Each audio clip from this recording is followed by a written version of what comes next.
In today's podcast, I recall how Great Britain coped without the rest of Europe when our backs really were against the wall. I've called it, "There's no waste where there's pigs." That was one of my mother's much-used expressions. With my interest and hope of Great Britain leaving the European Union, I've been chatting to friends and relations, not, I would add, trying to influence them in any way. Now that statement will cause some disbelief among friends on the social media, but it's true. I have no idea how my family are going to vote in the forthcoming referendum.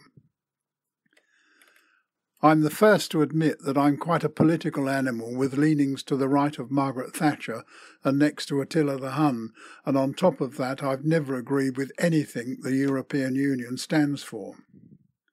As a writer, I use the social media as a tool to express my views, which I'm happy to do, and I'm the first to admit they're strong views. At home, however, although I make no secret of either my politics or my religion, I also believe they are personal, and I've never attempted to evangelise either. This could hark back to my time at sea when both subjects were taboo. In a confined space of a shipmate was just that, and everyone's personal space was sacrosanct. I can still hear the voice of a much-travelled master-at-arms saying, "If you can't stand the smell of your shipmate's breath, you shouldn't have joined." Hence, no preaching or tub-thumping at home. Not sure what that digression was about. As I was saying, chatting to my daughter and grandson in particular about memories of when Great Britain, I like that much better than UK, coped in World War II, when we really were on our own. Being of my great age and probably sounding like Del Boy's Uncle Albert, during the war, I began chatting on how we, and in particular my mother, coped with the shortages of everything, and food in particular. Ma was a fearsome, strong-minded, independent woman and the daughter of a coal miner, brought up in Edwardian times in a Durham pit village. My pa was a career airman in the RAF, having joined the Royal Flying Corps as a boy cook and a warrant officer when World War II broke out. We had left a life in married quarters and settled in a delightful home counties village called Woburn Sands, which is on the borders of Bedfordshire and Buckinghamshire. As a service wife, Ma was quite used to her husband being away for long periods, so she didn't suffer with the sudden trauma of being abandoned when their spouses were called up to serve king and country and having to cope alone with their children and keep house and home together. It may have been less traumatic for Ma, but having to feed and clothe my older sister and me when everything that could be was rationed, and if it wasn't, it was either unobtainable or in short supply, and that was difficult. And then, just to stop us from getting too soft in our idyllic surroundings, the government decided to pressurise us into taking in a Jewish family from the bombing in London, consisting of a mother and her 2 daughters. Their home had been reduced to rubble while they were in the shelter of an underground station. Thank goodness they were an absolutely lovely family, but I'm sure you can imagine the total upheaval it brought to our existence. When I hear of the likes of Bob Geldof and the Bleeding Heart Brigade of politicians and actors pontificating about welcoming Muslim refugees into their home, I cannot wait for a single one of them to fulfil their promises. Their libtard promise much and perform little fantasy world. Anyway, I digress again. I do that sometimes. I look back on that time and how my mother decided that no matter how Adolf Hitler, aided and abetted by our own politicians and their red tape, interfered, we would survive.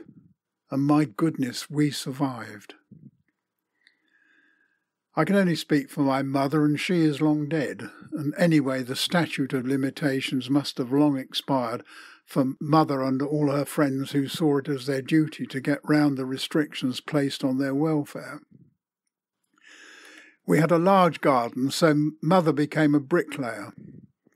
Don't ask where the bricks appeared from, but Marston Valley Brick Company made them some 7 miles away. She built a fine pigsty, and 2 female piglets appeared to become our breeding sows as a way to supplement our meat ration. Our evacuee's mother turned to and built a chicken run, and 6 pullets and a cockerel appeared. Egg production was the plan, mainly to feed us as eggs were a ration commodity. Again, Mother had a cunning plan. We were able to exchange one's egg ration for an allowance of chicken feed. Chickens were killed for food as soon as they stopped laying eggs, and I soon became quite adept at wringing their necks and plucking out feathers. Some were in Mother's plan, and the reason we added a cockerel to our menagerie right from the start was that she intended to breed her own replacement flock of chickens, hence the need for a cockerel to fertilise the eggs, and thus all of our eggs were fertile. She had read a book somewhere about a family who made their own incubator.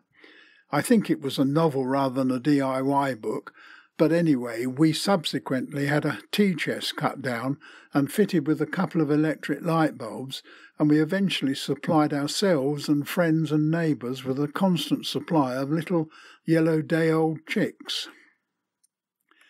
I suppose it was after the war that I discovered that the maker of rules and regulations specifically to put a spoke in Mother's plans wasn't called the bloody Ministry of Food.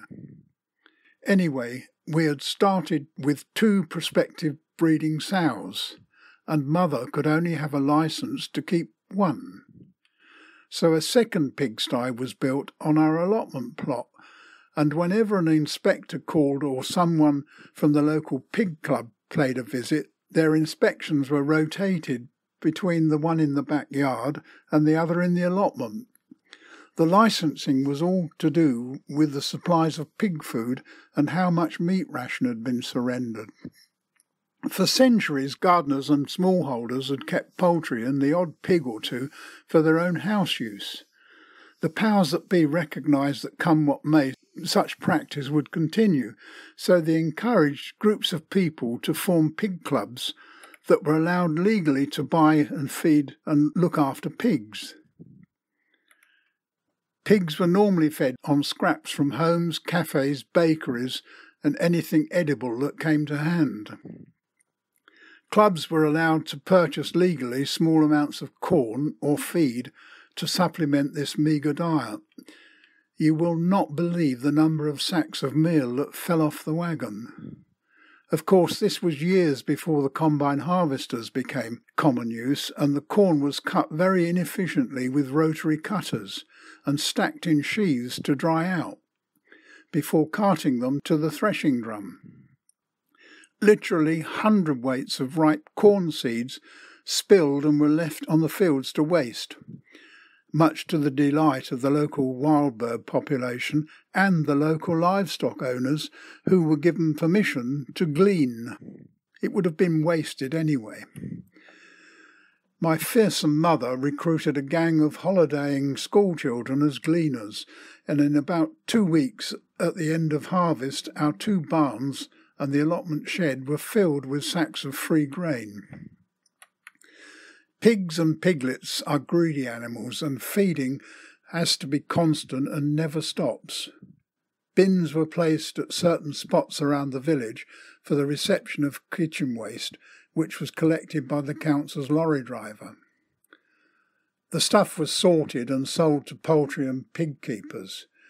We sometimes beat the council lorry and sorted out the good stuff, if you like, cutting out the middleman.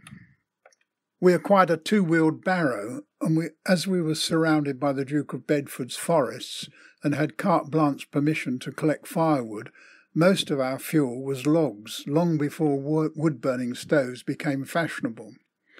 I can remember on a couple of occasions collecting literally hundredweights of acorns and sometimes sweet chestnuts in that barrow just to feed the pigs on.